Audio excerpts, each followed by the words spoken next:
बहुत समय पहले की बात है। कुशीनगर नाम का एक बहुत छोटा सा गांव था। वहाँ के लोग बहुत ही हंसी खुशी एक दूसरे के साथ मिलजुल कर रहते थे।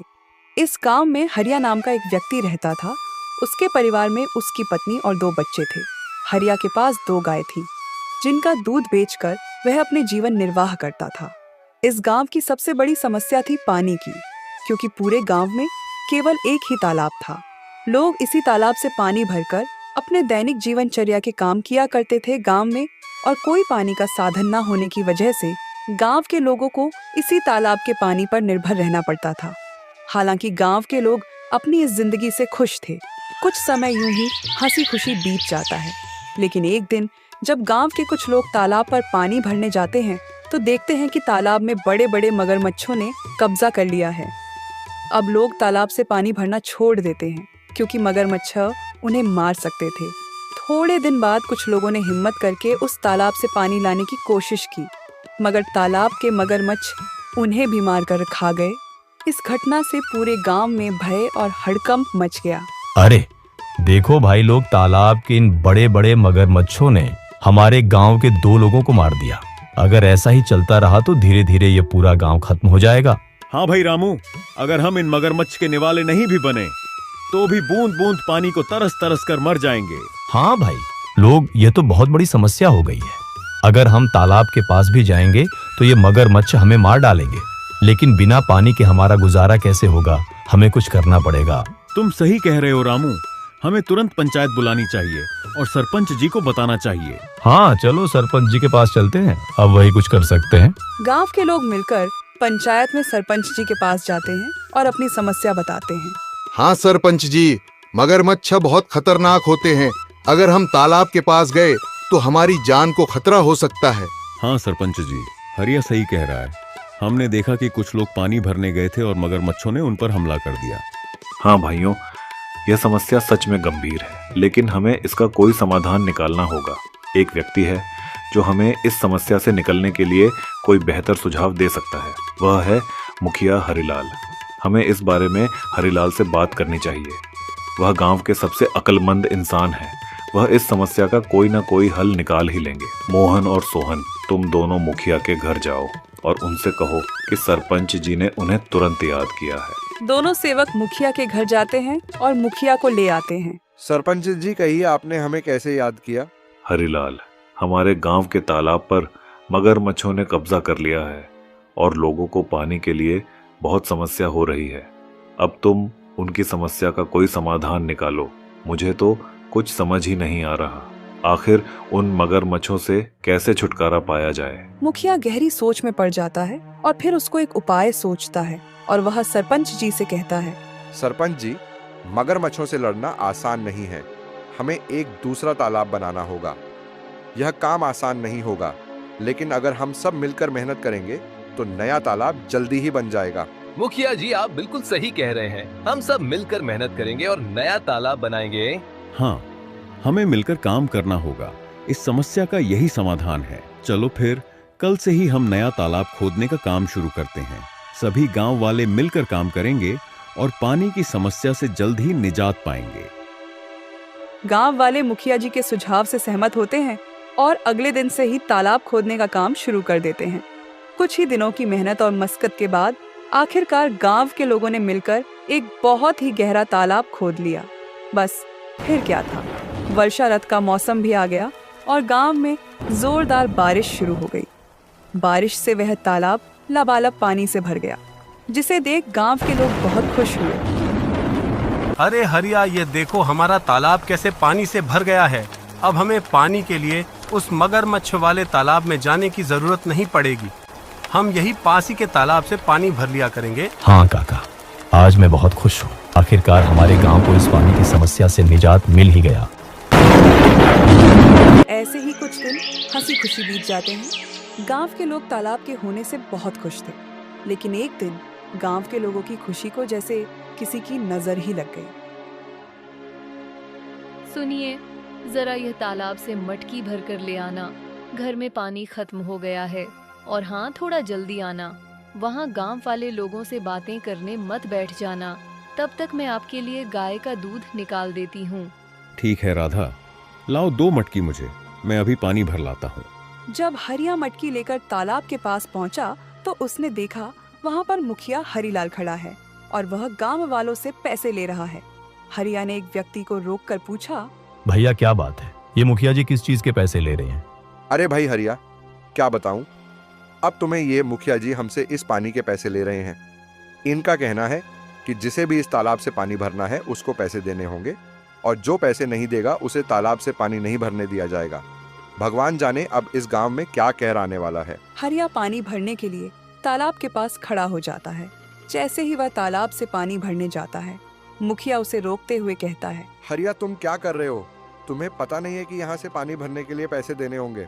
लेकिन यह तो गांव का तालाब है, यहाँ पानी भरने के लिए पैसे क्यों देने पड़ेंगे? यह नियम अब बदल गया है, यहाँ से पानी भरने के लिए हर किसी को पैसे देने होंगे। ये तो सरासर अन्याय है। ये तालाब सबके लिए है, हमने मिलकर इसे खोदा है, तुम पैसे कैसे मांग सकते हो?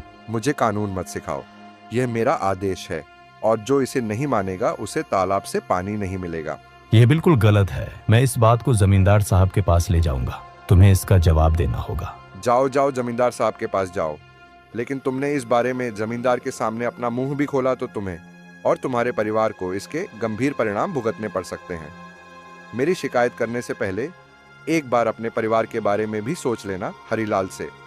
पंगा लेना तुम्हारे परिवार पर भारी पड़ सकता है। ठीक है, मैं पैसे दे दूंगा, लेकिन याद रखना यह अन्याय ज्यादा दिनों तक नहीं चलेगा। हरिया मजबूरी में पैसे देकर पानी भरता है और वहाँ से चला जाता है।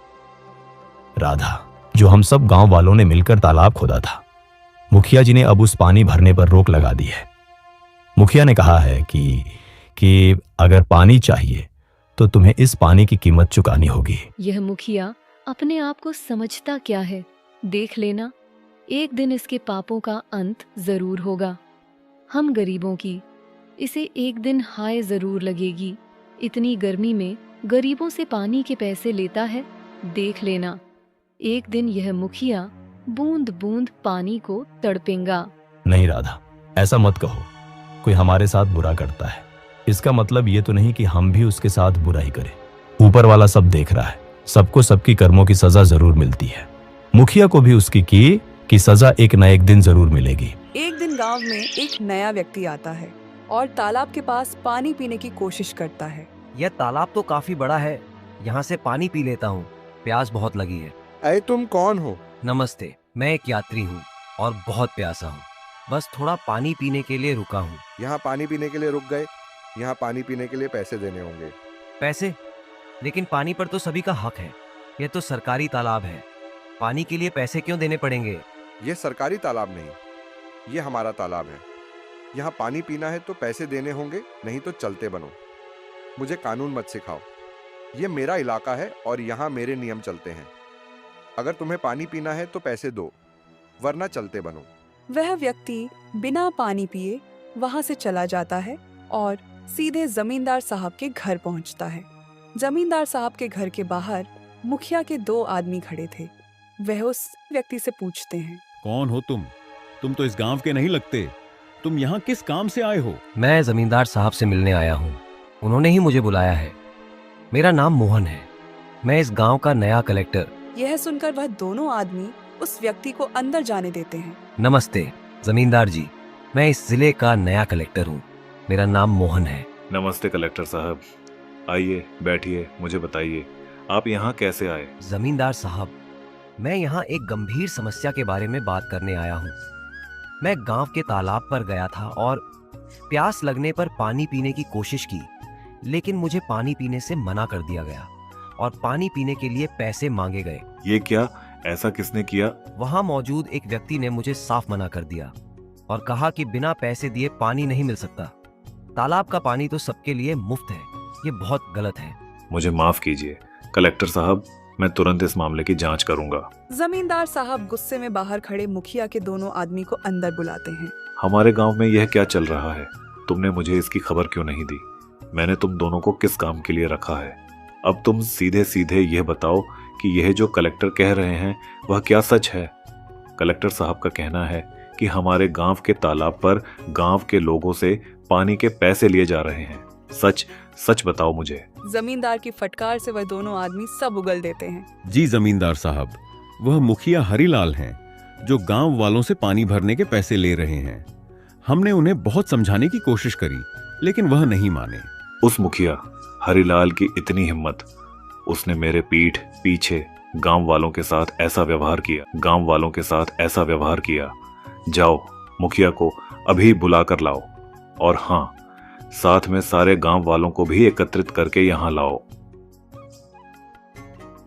थोड़ी देर में मुखिया के साथ ही सारे गांव वाले भी जमींदार साहब के घर पहुंच जाते हैं। गांव वालों, आज मैंने आपको एक जरूरी मुद्दे पर चर्चा करने के लिए बुलाया है। हमें पता चला है कि तालाब के पानी के लिए आपसे पैसे वसूले जा रहे हैं। क्या यह सच है? सरपंच जी, ये सच है। हमें हर बार पानी भरने के लिए पैसे देने पड़ते हैं। हमारे साथ बहुत गलत हो रहा है। सरपंच जी, हम पहले से ही मुश्किल में और यह नया नियम हमारे लिए बहुत भारी पड़ रहा है। मुखिया, तुम्हें क्या कहना है? क्या यह सच है कि तुमने पानी के लिए पैसे वसूले हैं? तभी मुखिया का ध्यान उस व्यक्ति के पास जाता है जिसे मुखिया ने पानी पीने से मना कर दिया था। अरे ये व्यक्ति यहाँ क्या कर रहा है? अच्छा तो इसने लगाई है, मेरी शिकायत देख लूंगा इसको तो मैं। बोलो हरिलाल, ये सब क्या चल रहा है? सच का तो मुझे पता चल ही गया है, लेकिन एक बार मैं तुम्हारे मुंह से सुनना चाहता हूँ। जमींदार साहब, मैंने ये सोचा था कि इससे गांव के विकास के लिए पैसे जमा होंगे, लेकिन अगर यह गलत है तो मुझे माफ कर दीजिए। माफी का समय अब नहीं है। तुमने गांव वालों और हमारे कलेक्टर साहब के साथ गलत किया है। मुखिया, मैं तुम्हें इस पद से तुरंत हटा रहा हूं। तुमने अपने पद का दुरुपयोग किया है। अब गांव वालों को तुमसे कोई परेशानी नहीं होगी। मुझे माफ कर दीजिए जमींदार साहब। माफी मांगने से कुछ नहीं होगा। अब से तुम इस पद पर नहीं रहोगे और गांव के किसी भी फैसले में तुम्हारा कोई अधिकार नहीं होगा। जमींदार साहब, हमें तो लगता था कि यह तालाब सभी के लिए है, लेकिन मुखिया जी ने इसे अपनी संपत्ति ही बना लिया है। गांव वालों, मुझे खेद है कि आपको ऐसी कठिनाइयों का सामना करना पड़ा। मैं आपको आश्वासन देता हूं कि आगे से ऐसा कोई अन्याय नहीं होगा।